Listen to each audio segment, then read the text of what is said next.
Hello friends, welcome to the new session of quantitative aptitude. In this session we are going to discuss about the questions of ratio and proportion. इस session में हम बात करेंगे ratio and proportion के different questions की।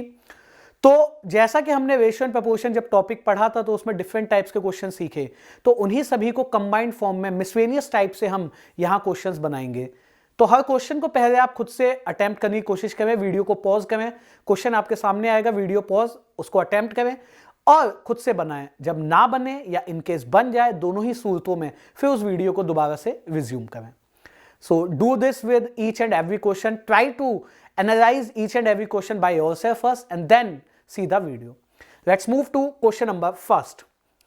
Rupees 1278 divided among 6 men, 5 women and 3 boys. The ratio of share of a man, woman and boy is in the ratio 8, 11, 13. Find the share of a man. 1278 रुपए को अगर 6 आदमी, 5 औरतें और 3 बच्चों के बीच में बांटा जाए तो एक आदमी, एक औरत और एक बच्चे का जो हिस्सा है, शेयर है, वो 8, 11, 3 के अनुपात में है। तो बताइए एक आदमी को, वन मैन को कितना मिला। So that is basically a concept of number into price is equals to a amount. तो जो नंबर था मैन का, वुमेन और बॉयज, और नंबर के बाद जो उनके वेजेस थे या जो उनकी सैलरी थी और जो अमाउंट। तो यहां पे हम ये देख सकते हैं कितने मैन की बात हुई 6, कितनी वुमेन है 5 और कितने बॉयज हैं 3।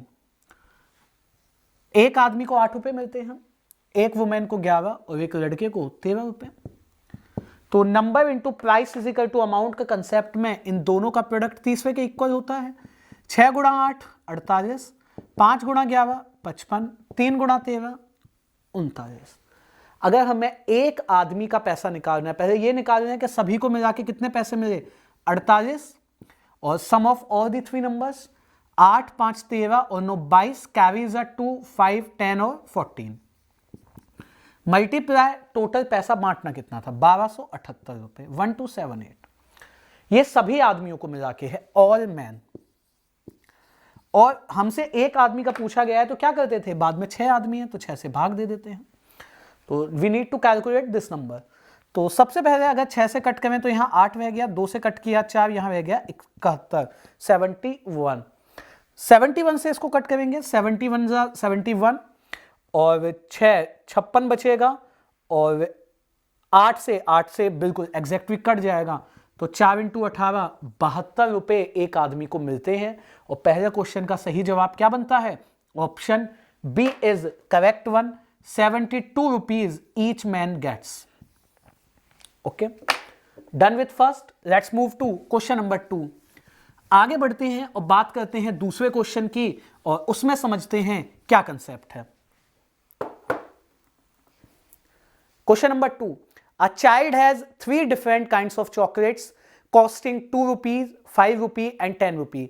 He spends a total 140 rupees and buy on these chocolates. How many chocolates minimum and maximum he could buy if the condition is we must buy all the varieties? एक बच्चे को 3 different तरह की chocolates हैं, 2 रुपए, 5 रुपए और 10 रुपए की। उसने 140 रुपए खर्च किए। तो बताइए उसने कम से कम और ज्यादा से ज्यादा कितनी चॉकलेट खरीद पाएगा अगर वो हर वैरायटी की एटलीस्ट एक चॉकलेट खरीदता हो। तो देखिए जो वैरायटी में मिनिमम और मैक्सिमम है, जाहिर सी बात है वो उनकी कॉस्ट के हिसाब से ही होगा। तो पहली वैरायटी है 2 रुपए की, 5 और 10। तो कम से कम चॉकलेट देखिए हम कब खरीद पाएंगे, कम से कम चॉकलेट तब खरीदेंगे जब यहां पे सबसे ज्यादा महंगी वाली चॉकलेट होंगी। तो महंगी वाली चॉकलेट में आप एक चीज देखिए, अगर मैं जो नंबर है 140 रुपए जो है 140 रुपीज, वो एग्जैक्टली 10 से कब कटेंगे, 140, 130, 120, 110 ऐसा रहे। तो अगर हमने यहां से एक चॉकलेट खरीदी और यहां से भी एक चॉकलेट, तो कॉम्बिनेशन बना 7 रुपए का। 133 में तो 3 रुपए बच जाएंगे, पैसे बचने नहीं चाहिए। यहां से अगर 2 चॉकलेट खरीदी तो 10, तो 130 रुपए बचेंगे। सो दैट्स अ कॉम्बिनेशन कि ये चॉकलेट कम से कम 2 आनी चाहिए, that should be in a multiple of 10। और यहां से कितनी आनी चाहिए, यहां से 5 आनी चाहिए, तभी तो ये 10 का मल्टीपल बनेगा। तो यहां खर्च हो गए 10 रुपए, यहां खर्च हो गए 10 रुपए, 10 और 10 20, 140 में 120 रुपए बचे। तो यहां 12 चॉकलेट खरीद पाएंगे। तो कुल चॉकलेटों की संख्या कितनी बनी? 19 चॉकलेट वो कम से कम खरीद सकता है। जब बात करें मैक्सिमम की, तो मैक्सिमम कब होगा? जब ये चॉकलेट सबसे ज्यादा हो, तो जो पैसे बचेंगे वो 2 के मल्टीपल हों। तो इसमें से अगर एक ही चॉकलेट खरीद लेता हूं तो जाहिर सी बात है 130 बचे, जो 2 के टेबल में आता है। अगर यहां से एक चॉकलेट खरीद लेता हूं तो 125 बचे, फिर नहीं आता 2 के टेबल में, तो 2 खरीदनी पड़ेंगे। तो फिर से कितने रुपए बचे? 120। अब यहां से 60 चॉकलेट खरीद पाए, तो टोटल कॉम्बिनेशन क्या बना? 63। तो ऊपर मैंने चॉकलेट्स लिखी और नीचे मैं उनके रुपीज की बात कर रहा हूं। थोड़ी सी अंडरस्टैंडिंग की बात है, कम से कम 19 और ज्यादा से ज्यादा 63। ये किस ऑप्शन में सही था? आप देख सकते हैं 19 और 63 का कॉम्बिनेशन ऑप्शन ए में ही है, वही सवाल का उत्तर है। तो यहां पे अगर हमें देखिए 10 वाली चॉकलेट सबसे ज्यादा खरीदनी थी, तो जो भी रुपए बचे इन चॉकलेटों को खरीदने के लिए वो 10 का मल्टीपल हो।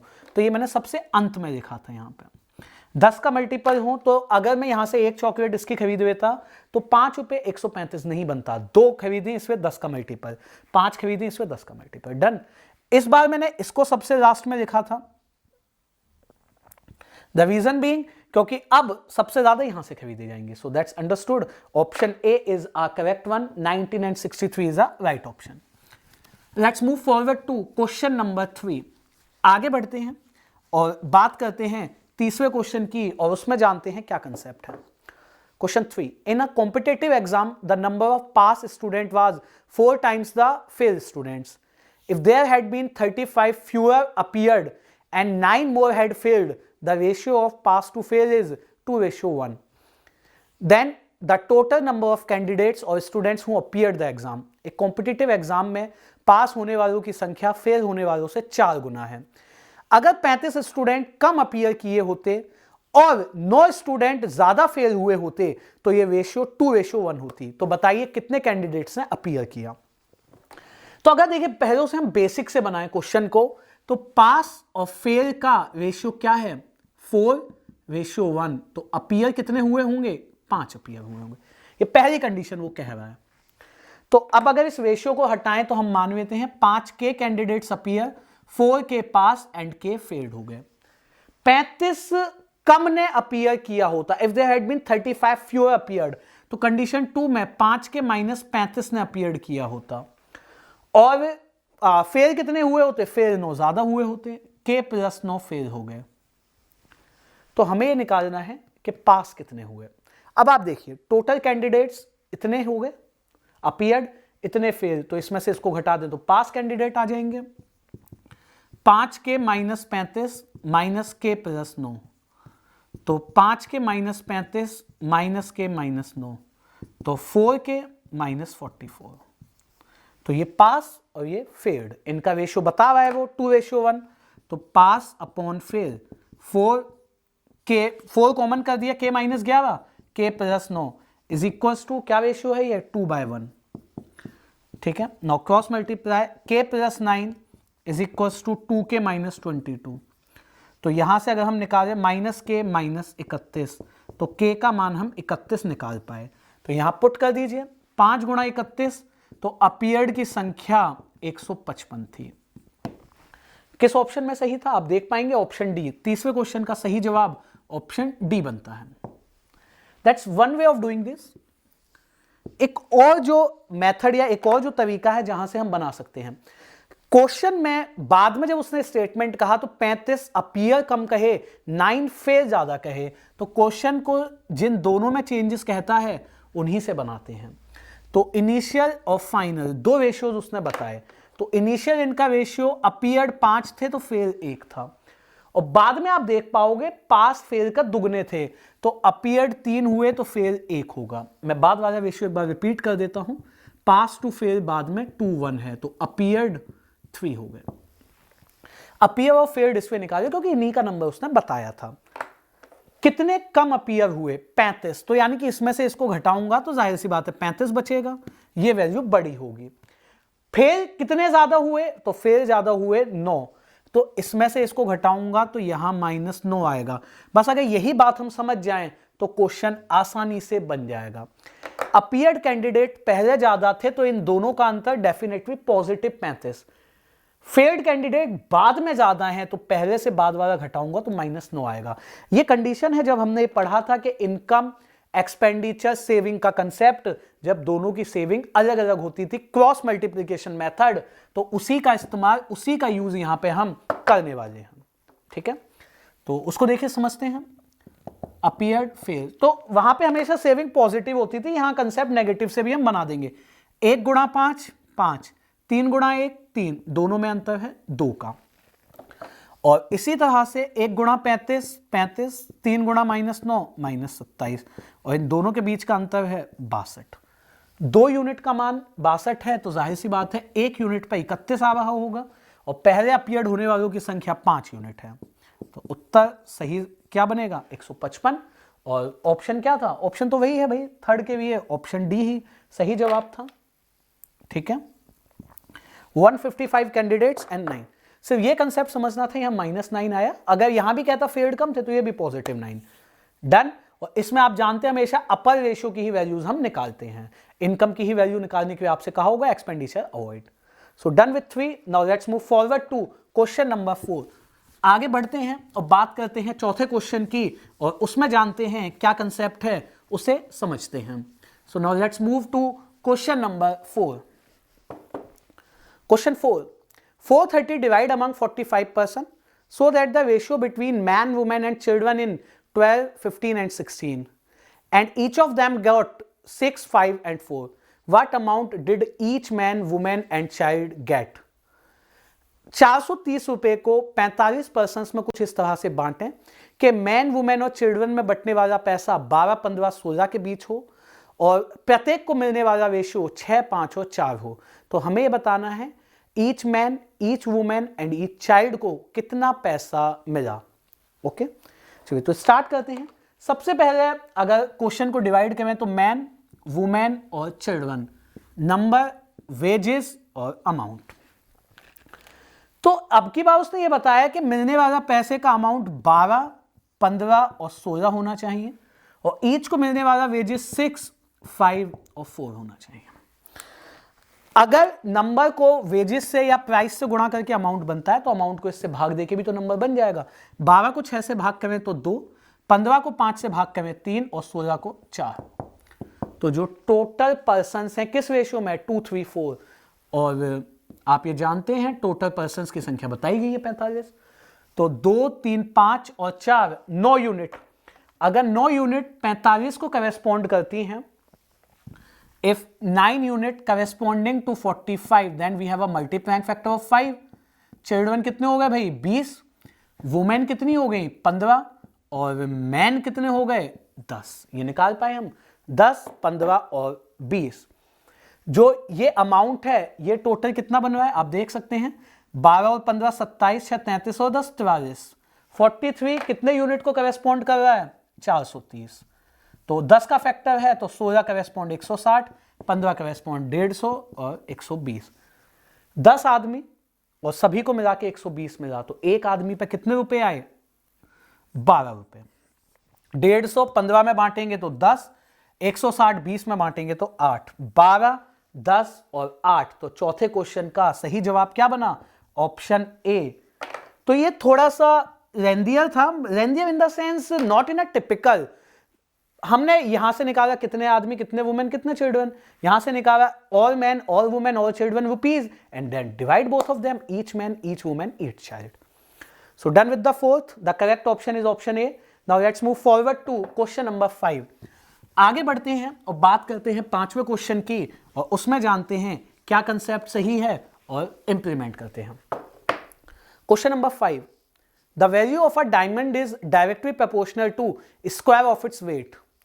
Diamond unfortunately breaks into the 3 pieces with the weight 3, 4, 5 and a loss of 9.4 lakh is incurred. What is the actual value of a diamond? Diamond की जो कीमत है वो उसके वजन के स्क्वायर के समानुपाती है, डायरेक्टली प्रोपोर्शनल है। गलती से डायमंड गिर गया और 3 हिस्सों में टूट गया, उन 3 हिस्सों का वजन है 3:4:5, और ऐसा करने से 9,40,000 का नुकसान हो जाता है। तो बताइए डायमंड की ओरिजिनल कीमत क्या थी। तो जो 3 हिस्से बटे वेट के अनुसार 3, 4 और 5 थे, तो टोटल जो डायमंड था वो 12 यूनिट का था। ये वेट की बात हुई।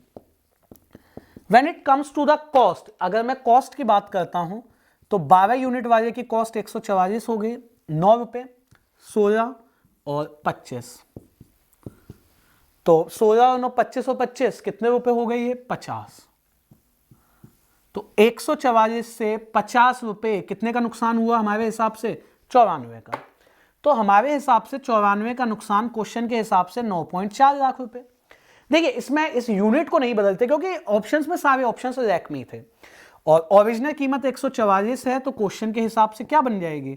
तो पॉइंट हटा देंगे तो यहां पे 10 आ जाएगा, 94 से 94 कट गया और 10 से इसको भाग दे देंगे तो एंड क्रॉस मल्टीप्लाई, तो question mark is 144 lakh by 10। तो मैं कह सकता हूं 14,40,000 रुपए कीमत थी। सही ऑप्शन पांचवे के लिए ऑप्शन डी बना। और बिल्कुल ऐसा ही ये क्वेश्चन हमने पहले भी डिस्कस किया था जब हमने कंसेप्ट पढ़ा था प्रोपोर्शनलिटी का, और इसको ही इसी तरह से डायमंड का एक क्वेश्चन हमने बनाया था। So done with fifth, now let's move forward to question number 6।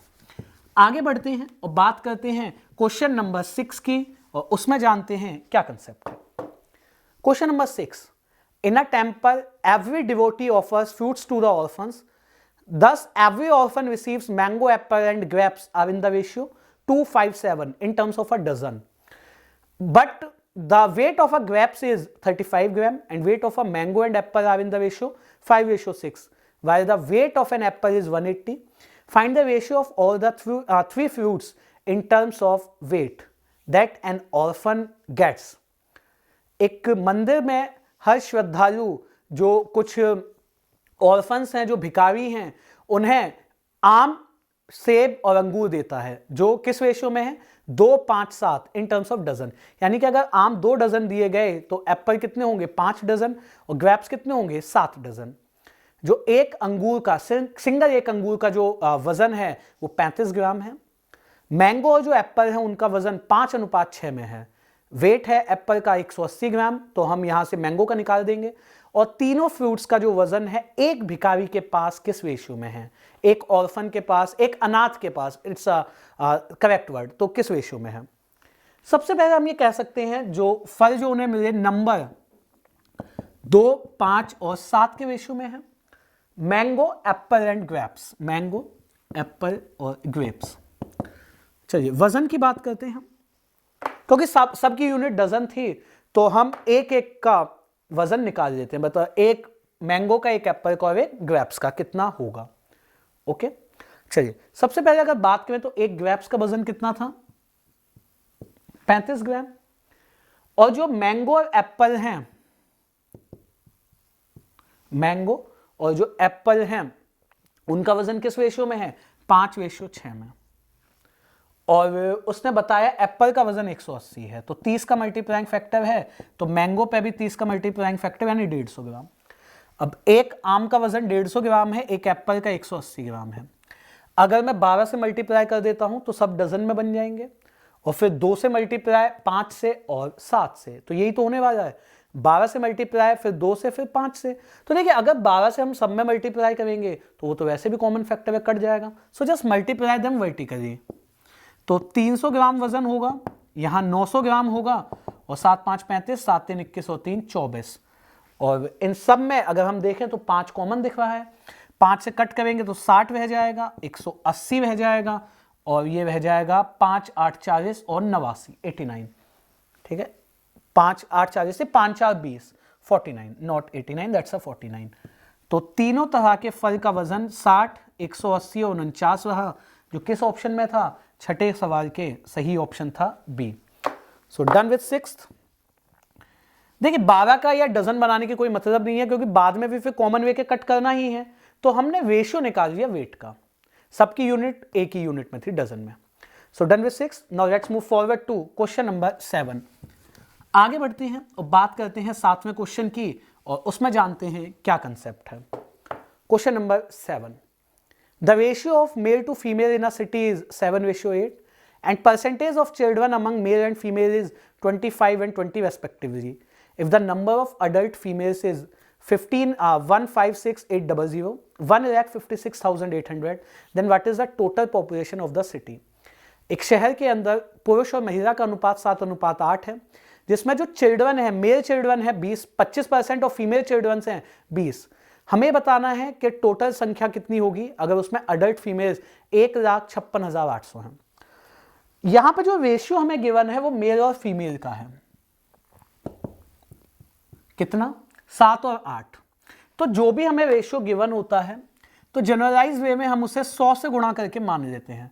तो हम ऐसा मान लेते हैं कि उस शहर में 700 मेल और 800 फीमेल्स है। That's purely assumption.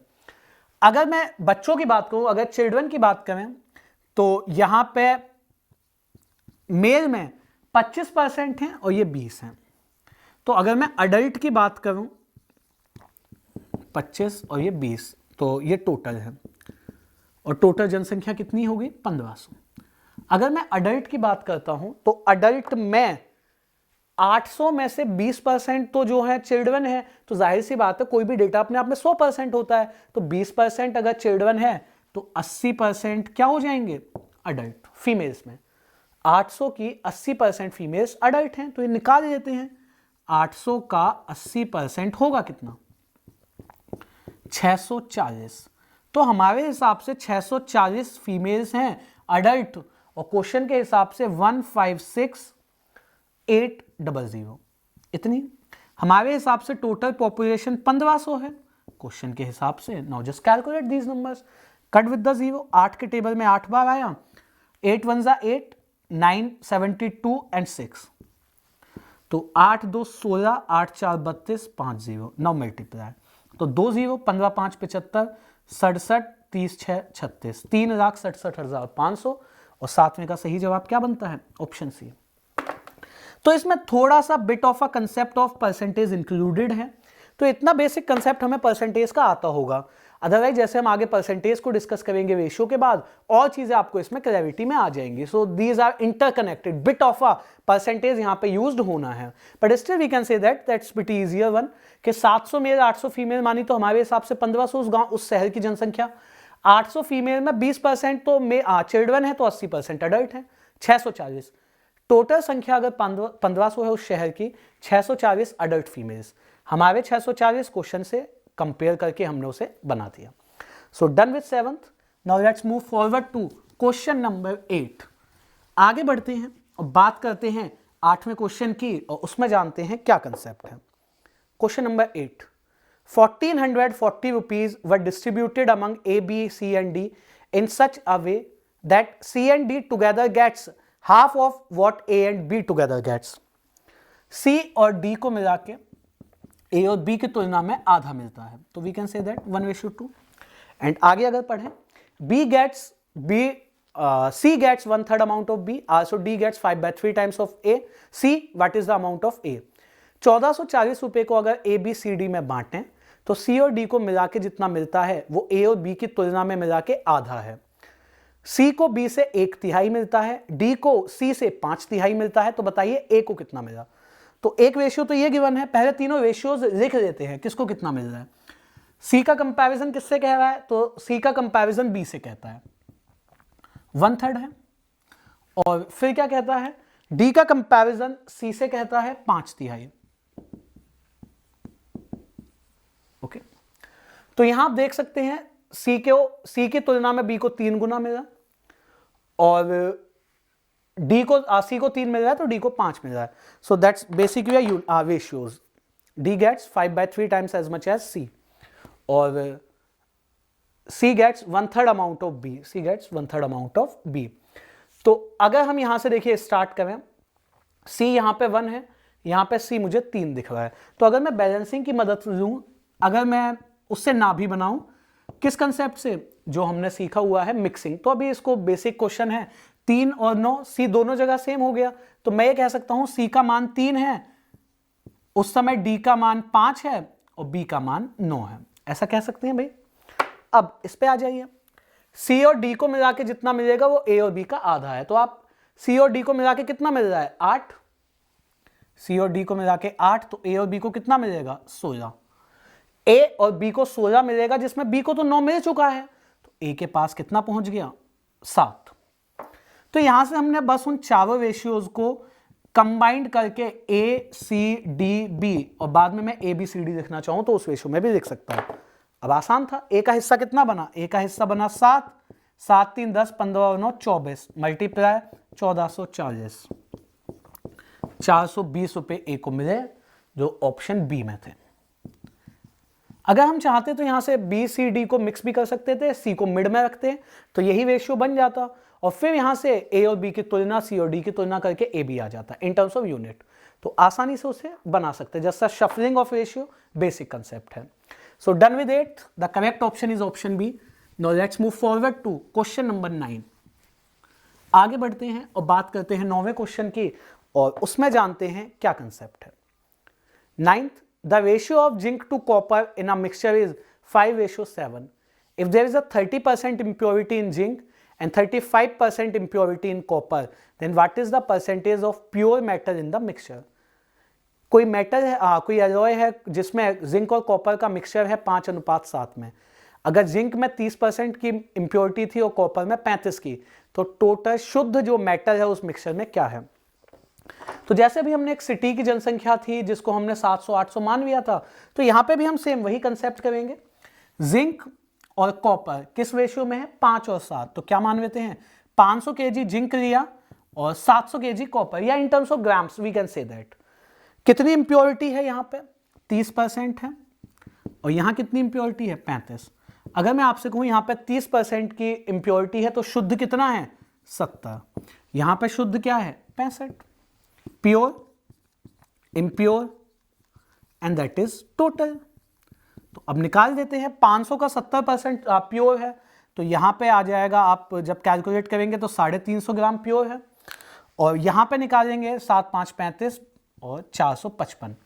अगर मैंने इनको ग्राम्स माना तो प्योर की हमने संख्या निकाल ली, तो टोटल उस मेटल का 1200 ग्राम वेट है, जिसमें टोटल प्योरिटी है 450 और 350, 500, 800, 805, 5 5 5 10 0 कैरीज अ 1538। 700 का 65%, 7 पंजे 35, 7 6 42 3 45। तो 1200 में 805 ग्राम की प्योरिटी है, multiply with 100। Now calculate the pure percentage. 12 6 72, ठीक है, 8, 12 7 84, 1, तो 0, 12 8 96, 67.08%। और 9th के लिए सही ऑप्शन क्या बनता है, option D, that is a correct one. तो टोटल को हमने 100 से गुणा करके इसमें मान लिया ताकि परसेंटेज को यूटिलाइज करना आसान हो जाए। इंप्योरिटी हटा देंगे तो प्योरिटी रह जाएगी, तो जितनी जितनी प्योरिटी थी जोड़ के टोटल पे compare. Done with 9th। Now let's move forward to question number 10। आगे बढ़ते हैं और बात करते हैं 10वें क्वेश्चन की, उसमें जानते हैं क्या कंसेप्ट है। Question number 10.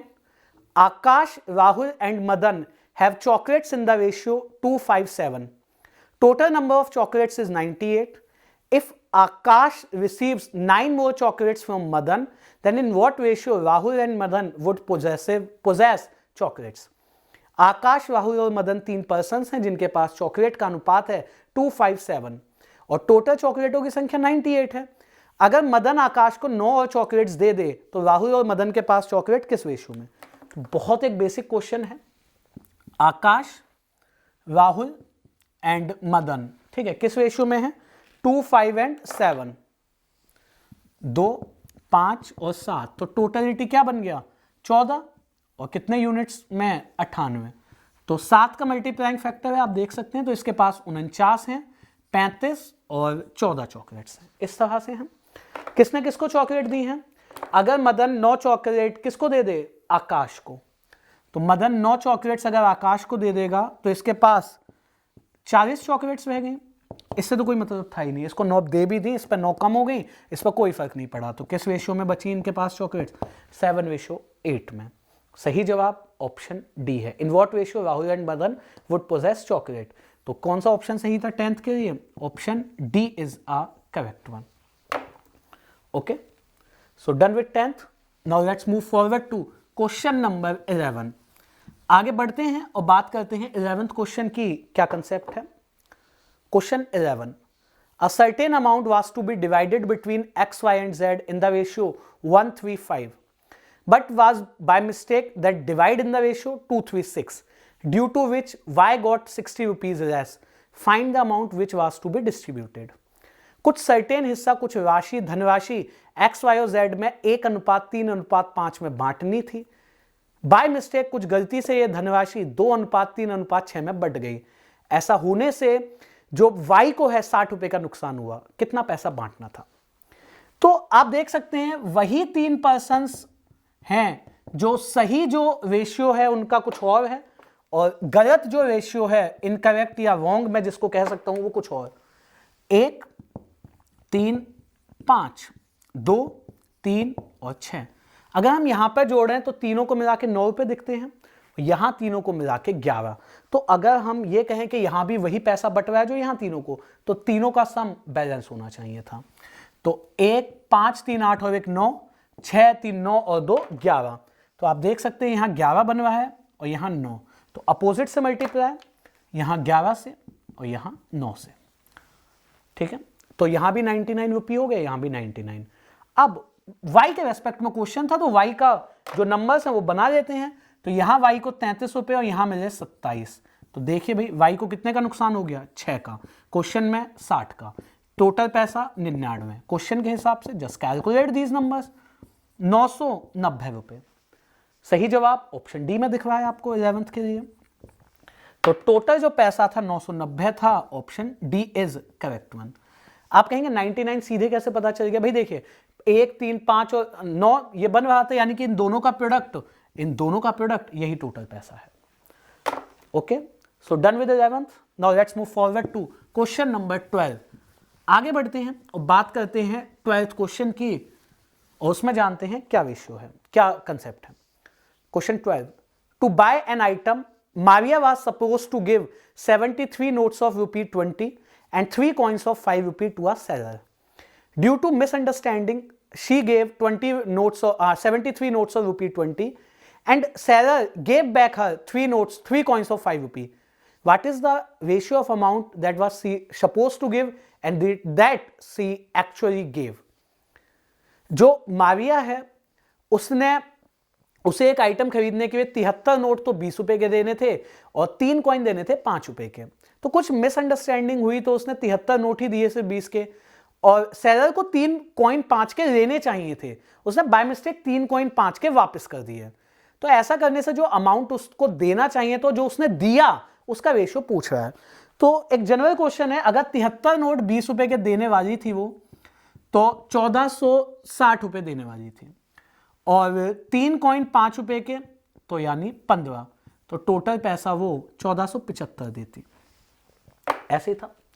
73 नोट उसने 20 रुपए के दिए 1460, और 3 कॉइन 5 रुपए के उसे वापस मिल गए, तो 15 रुपए उसे वापस मिल गए, तो 1445। तो that was suppose to give and that actually give. इनका रेशियो हमसे पूछ रहा है, 1475 रेशियो 1445। 5 के टेबल में दोनों आते हैं, 5 2 10, 5 9 45, 5 2 10, 5 8 40, 295 रेशियो 289, 295 रेशियो 289। तो यही सवाल का उत्तर था, और 12th क्वेश्चन के लिए सही ऑप्शन क्या बनेगा? Option C. तो बेसिकली एक मल्टीप्लिकेशन फैक्टर पे ही बेस्ड था, ज्यादा उसमें कोई टिपिकलिटी थी नहीं। So done with 12। Now let's move forward to question number 13। आगे बढ़ते हैं और बात करते हैं 13वें क्वेश्चन की, और उसमें जानते हैं क्या कंसेप्ट है। Question number 13, 3 private banks HDFC, ICICI and Axis Bank have ample amount of money in their banks, which in the ratio 475. ICICI gave 1/7 of the bank money to HDFC on loan and 2/7 to Axis Bank. Then HDFC gave 1/5 money to Axis. Calculate the final ratio of money with these banks. 3 private sector के banks की बात हुई, जो major bank है private sector में, HDFC, ICICI और axis, जिनके पास जो पैसा है उनके पास 475 में है। ICICI 1/7 हिस्सा अपने पैसों का HDFC को देता है और 2/7 देता है एक्सिस बैंक को। इसके बाद HDFC बैंक 1/5 हिस्सा देता है एक्सिस को। तो बताइए फाइनली किस रेशियो में तीनों के पास पैसा रह गया? तो बात किसकी चल रही थी? HDFC, ICICI, axis bank. तो इनिशियल जो अमाउंट है वो किस रेशियो में है? 7 और 5। अब बात करते हैं किसने किसको पैसा दिया। आईसीआईसीआई ने 1/7 मनी यानी कि 1/7 और 2/7, तो एचडीएफसी को 1/7 दिया, इसको 2/7, तो भाई 7 का 1/7 क्या हुआ, 1 रुपए तो इसको दे दिया और 2 रुपए इसको दे दिए और खुद से 3 रुपए कम हो गए। तो इस स्टेप के बाद यहां बचे 7 रुपए, यहां रह गए 4, यहां हो गए 5। देन स्टेप नंबर 2, अब एचडीएफसी ने 1/5 हिस्सा एक्सिस को दिया, तो 1/5 का मतलब 1 रुपए यहां बढ़ गया, यहां 1 कम हो गया और मिड में कोई चेंज नहीं हुआ। तो अब किस रेशियो में अमाउंट है उन तीनों के पास, 1:1:2, जो किस ऑप्शन में सही था, 13th option B is incorrect, is correct one. तो सही उत्तर था option B 1:1:2। Okay, so done with 13th। Now let's move forward to question number 14। आगे बढ़ते हैं और बात करते हैं 14वें क्वेश्चन की, 14th की, और उसमें जानते हैं क्या कंसेप्ट है। Question number 14, the presence of milk in 4 different containers is 1/3, 2/5, 2/3 and 3/5. A shopkeeper withdraws 2, 3, 1 and 4 liters from each container and mixes them in a new container. Find the ratio of milk and water in new container. तो 4 containers हैं जिनमें milk और water का ratio हमें given है, sorry milk का content given है, ratio हम बना सकते हैं कैसे। पहले में क्या कहता है, मिल्क 1/3 हिस्सा, यानी कि मिल्क 1 है, टोटल 3 है, तो पानी 2 हुआ। 2/5 मिल्क 2 है तो पानी 3 हुआ 5 बनाने के लिए, फिर 2/3 तो पानी 1 हुआ, और फिर 3/5 तो पानी 2 हो गया। ठीक है, हम यहां पे कह सकते हैं जो ये टोटल क्वांटिटीज हैं किस रेशियो में है, ये 3 है, ये 5 है, ये 3 है, ये 5 है। तो पहले सबको बैलेंस करने के लिए यहां 5 से गुणा, यहां 3 से, यहां 5 से, यहां 3 से, और फिर पहले से चाहिए 2 लीटर, दूसरे से चाहिए 3 लीटर, तीसरे से चाहिए 1 और 4। तो that is a desired ratio concept that we have discussed in balancing of ratio. तो यहां गुणा करेंगे 10 से तो 10 और 20, यहां 9 से तो 18 और 27, 5 से तो 10 और 5, 12 से तो 36 और 24। Now add milk to milk, 8, 6, 14 carries a 1, 4, 5, 6 और 7, 4, 5, 9, 7, 16 कैरीज अ 1, 3, 5, 2, 7। तो किस रेशियो में बना, 37, 38, 37 रेशियो 38, किस ऑप्शन में सही था, ऑप्शन ई। तो डिजायर्ड रेशियो का कंसेप्ट मिक्सिंग का था, तो सही जवाब ऑप्शन ई बनता है। Okay, done with 14th। Now let's move forward to question number 15। आगे बढ़ते हैं और बात करते हैं 15वें क्वेश्चन की, और उसमें समझते हैं क्या कंसेप्ट है। Question number 15, the glasses of capacity 3, 5 and 7 liter contain milk and water with milk concentration 60, 50 and 20. The content of 3 glasses are emptied into a large vessel. Find the ratio of milk to water in the resultant mixture. जो 3 glasses हैं उनकी capacity है 3, 5 और 7 litre, यानी कि 3:5:7 में capacity है। पहले में बताता है कि मिल्क है 60%, दूसरे में है 50 और तीसरे में 20। तीनों गिलास को एक चौथे वेसल में डाला, उसमें बताना है कितना रेशियो होगा मिल्क और वाटर का। सेम कंसेप्ट जो पिछला क्वेश्चन बनाया उसी के जैसा है। तो ये फिर से डिजायर्ड है मिल्क और वाटर, तो फर्स्ट, सेकंड और थर्ड। तो पहले में देखिए क्या कह रहा है, पहले में कहता है 60% दूध है, तो जाहिर सी बात है पानी 40% वहां, रेशियो बना देंगे वही इनका, 3:2 हो गया। दूसरे में क्या कहता है 50% है मिल्क, तो पानी भी 50 ही रह गया क्योंकि कोई भी चीज 100%, तो 1:1 बन गया।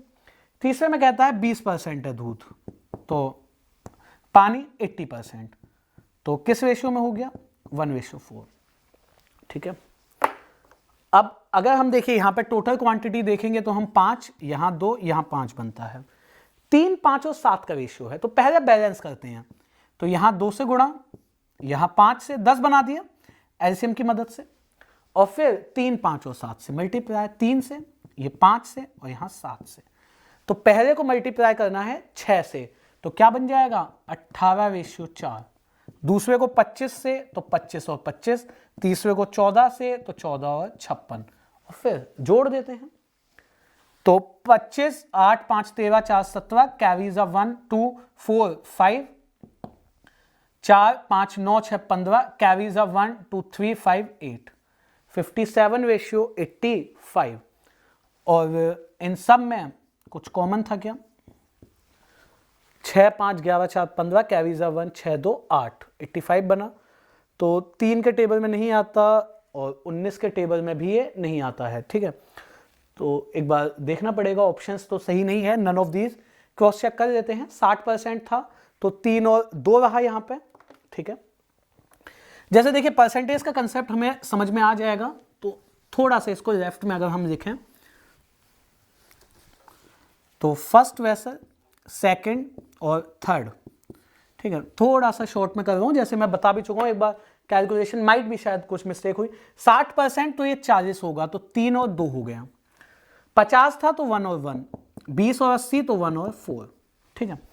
तो बैलेंस करने के लिए, क्योंकि 5, 2 और 2, 5 बन रहा था, 5, 2, 5, तो यहां की हमने 2 से गुणा, यहां की 5 से और यहां भी की 10 से, तो 10 बन जाएगा हर जगह। फिर इसके बाद पहले की कैपेसिटी 3 बताई है, दूसरे की बताई है 5, तीसरे की 7, तो मल्टीप्लाई करते हैं।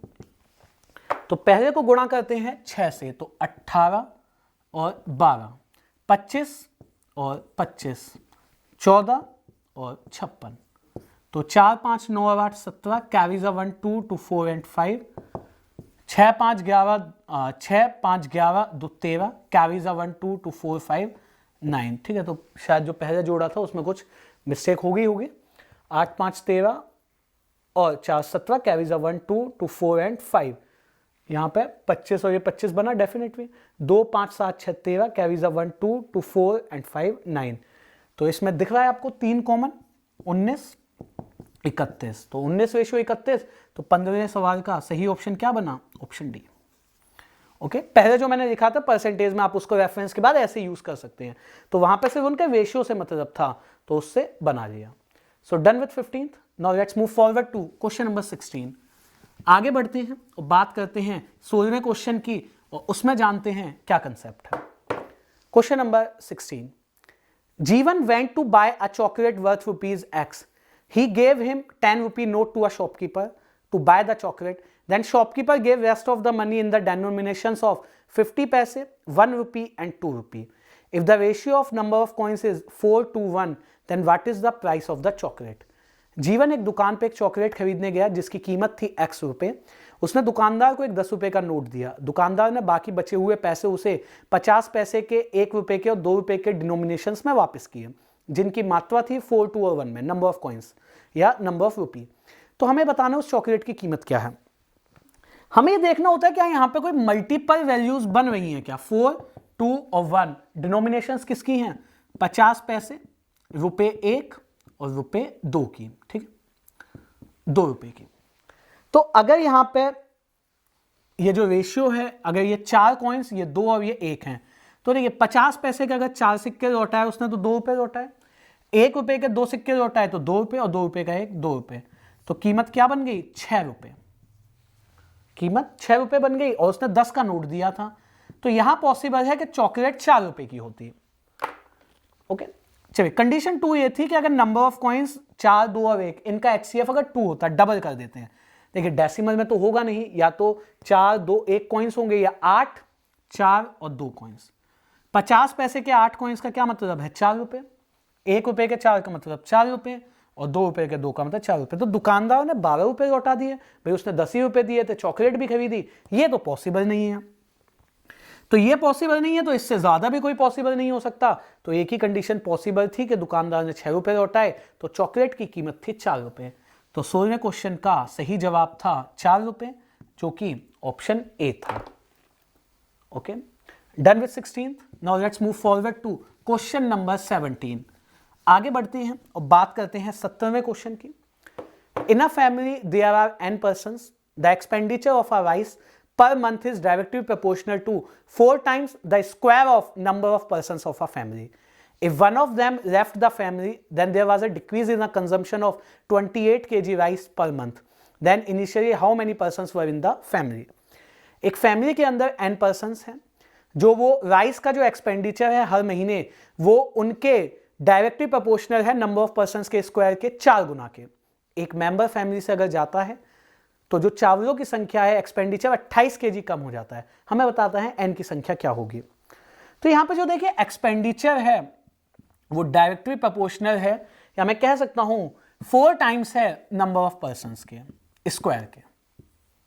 ओके, तो अगर E1 की बात करें तो ये हो गया 4 टाइम्स n स्क्वायर, और E2 की बात करें तो 4 टाइम्स एक पर्सन गया, और दोनों एक्सपेंडिचर्स में चावल में 28 kg का अंतर आता है। So now just calculate these numbers. 4 times n square minus n minus 1 का होल स्क्वायर, तो ये कट गया इससे 7 बार। n square minus n square plus 1 minus 2n, तो n square minus n square minus 1 plus 2n 7, तो 2n कितना हो गया 8, तो n के मान हो गया 4। यानी कि इनिशियली ओरिजिनली उस घर में 4 मेंबर्स रहते हैं। 70वें सवाल का सही जवाब क्या है? Option B. So basically that is a concept of proportionality. जैसे हमने वो डायमंड वाले क्वेश्चंस किए थे, वहां 4 गुना को उसने और यूज किया है, बाकी n स्क्वायर तो चल ही रहा था, हो सकता है कहीं पे क्यूब हो और कुछ भी हो सकता है। So done with 17th। Now let's move forward to question number 18। आगे बढ़ते हैं और बात करते हैं 18वें क्वेश्चन की, उसमें डिस्कस करते हैं क्या कंसेप्ट है। In the year 2013 in a company the ratio of employees in 3 different departments HR, MT and TAR 2, 3, 4. In the year 2014, in each department, n number of employees left and ratio becomes 357. In 2015, each department have 5 employees left, the ratio become 1 to 3.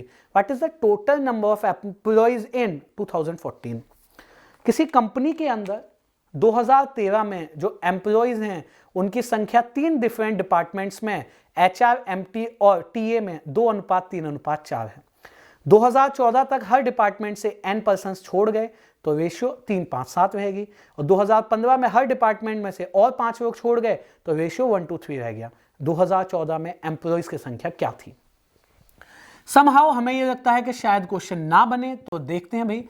HR, MT और TA 3 जो consecutive years हैं 2013, 2014 और 2015। तो 2013 में किस ratio में थे? 2, 3 and 4।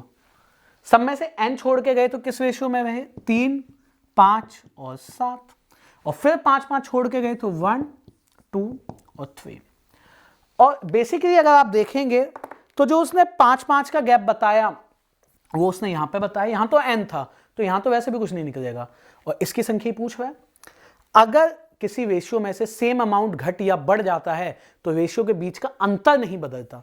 यहां से 5, यहां से 5 और यहां से 5 कम हुए तो अंतर नहीं बदलना चाहिए था। 3 और 5 में 2 का अंतर, 5 और 7 में 2 का अंतर, 3 और 7 में 4 का, 1 और 2 में 1 का और 2 का। तो दैट मीन्स इस रेशियो को बैलेंस करेंगे कितने से गुणा? 2 से। 2, 4 और 6, और फिर इससे मतलब खत्म हो गया। 3 ये बन गया। अब आप देखिए यहां से आप डिफरेंस देखिए, 2 और 2 बढ़ रहा है, 2 और 2 बढ़ रहा है। कितने कम हुए यहां पे? 5, 5 और 5। हमारे हिसाब से 1 यूनिट, क्वेश्चन के हिसाब से हर बार 5 कम हो गए हैं। टोटल यहां कितने हैं? 3, 5, 8 और 7 15, और क्वेश्चन के हिसाब से निकाल दें भाई इसे, तो 75 एम्प्लॉय 2014 में थे। क्या 2013 का कुछ बता पाते? नहीं, और वैसे भी 2013 से कोई लेना देना था ही नहीं। जो पूछ रहा है वो सिर्फ इसके लिए था। तो 18वें सवाल के लिए सही जवाब ऑप्शन सी था, यानी उस कंपनी में कुल एम्प्लॉयज की संख्या 75 थी 2014 में। So done with 18th। Let's move forward to question number 19। आगे बढ़ते हैं और बात करते हैं 19वें क्वेश्चन की, और उसमें जानते हैं क्या है। A, B, C and D 4 friends have money among them. They decide to equate the money. So first A gave B what B had initially, then B gave C what C had initially, again C gave D, then D had initially, and now finally D gave A what A had now. Then each of them had an equal amount of money. Then find the amount does A have initially. 4 दोस्त हैं A, B, C और D, उनके पास कुछ पैसा है। वो ये चाहते हैं कि चारों के पास बराबर पैसा आ जाए।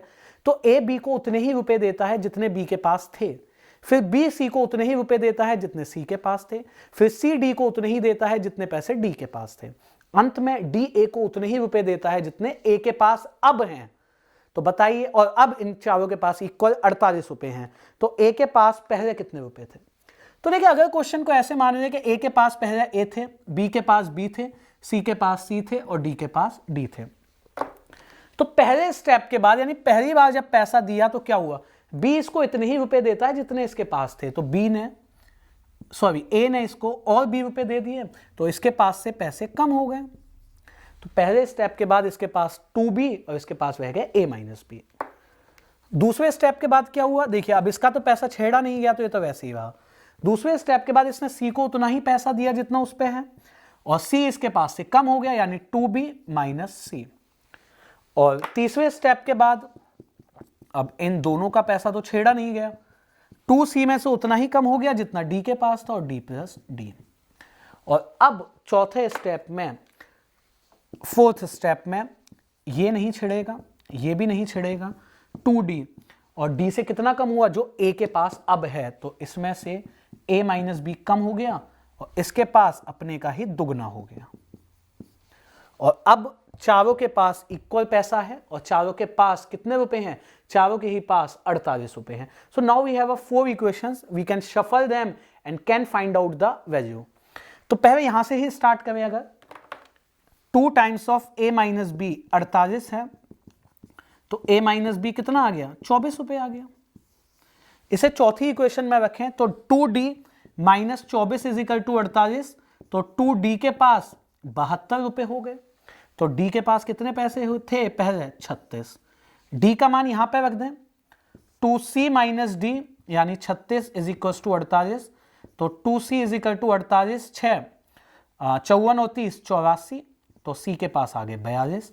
c की वैल्यू यहां रख दें, तो 2b इज इक्वल टू 48 और 42 90, तो b के पास आ गए 45।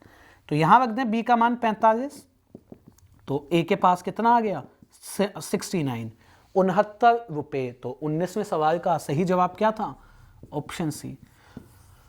क्वेश्चन आसान है, कंसेप्ट आसान है, मैंने देखिए इसको इतना डिटेल्ड में लिखा है।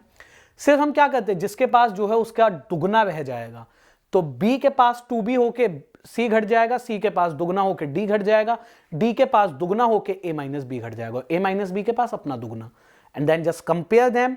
We have 4 equations, we have 4 unknowns, and then we can find out the value of each and all. a के पास 69 रुपए, सही जवाब option C. Done with the 9th. Now let's move forward to question number 20. आगे बढ़ते हैं और बात करते हैं 20वें क्वेश्चन की, और उसमें जानते हैं क्या कंसेप्ट है। Question number 20. 2 candles of same height are lighted at the same time. The first is consumed in 3 hours, second is in 2 hours. Assuming that each candle burn at a constant rate, in how many hours after being lighted they have the ratio of their heights in 2:1. दो मोमबत्तियां हैं जिनकी ऊंचाई, जिनकी लंबाई समान है। पहली मोमबत्ती 3 घंटे में खत्म हो जाती है और दूसरी 2 घंटे में। अगर दोनों कैंडल्स एक समान रफ्तार से खर्च हो रही हैं, तो कितने समय के बाद उनकी ऊंचाई का, उनकी लंबाई का अनुपात 2:1 होगा। तो यहां पर देखिए टोटल कंजम्पशन टाइम जो है पहली का 3 घंटे और दूसरी का 2 है, तो हाइट कुछ ऐसा मानते हैं जो 3 और 2 के टेबल में आती हो। तो मैंने ये मान लिया कि हाइट जो है इसकी 6 मीटर, इसकी भी 6, तो ईच आवर का जो समय है उसमें ये 2 यूनिट खत्म हो जाती है और ये 3 यूनिट्स। अगर हम थोड़ी देर के लिए इन्हें मीटर्स भी माने तो भी हम बना पाएंगे। अब कितने समय के बाद उनकी लंबाई 2:1 होगी, तो मैं ये मान लेता हूं टी आवर्स के बाद ऐसा पॉसिबल है। तो टी आवर्स में ये कितना खर्च हो जाएगी, ट्वाइस ऑफ टी, और थी कितनी 6। तो पहली कैंडल की हाइट रेशियो, दूसरी कैंडल कितना खर्च हो जाएगी, ट्वाइस ऑफ टी इतना, और ये रेशियो है 2:1। नाउ जस्ट मल्टीप्लाई देम, तो 2 times 6 minus 3t is equals to 6 minus twice of T, तो 12 minus 60 is equal to 6 minus twice of T, तो 6 is equal to 4 times of T, तो T कितना आ गया 1.5 घंटे। तो 1.5 घंटे के बाद जो उनकी हाइट है, जो उनकी लंबाई है 2:1 में होगी। कोई ऑप्शन नहीं था, तो the right option is 20th E। इनमें से कोई भी पॉसिबल नहीं था जो गिवन ऑप्शन है, तो none of these is a correct one. So these are the various questions on the concept of ratio and proportion. In some of the question we have used bit of a percentage, If you don't understand these concepts pretty easily, just hold for the percentage first, finish the percentage, and then go back to these questions. But still, they are the simpler concepts of percentage, so we can understand them easily. Do a lot of practice on these type of questions of ratio and proportion. That end with this session. Thank you.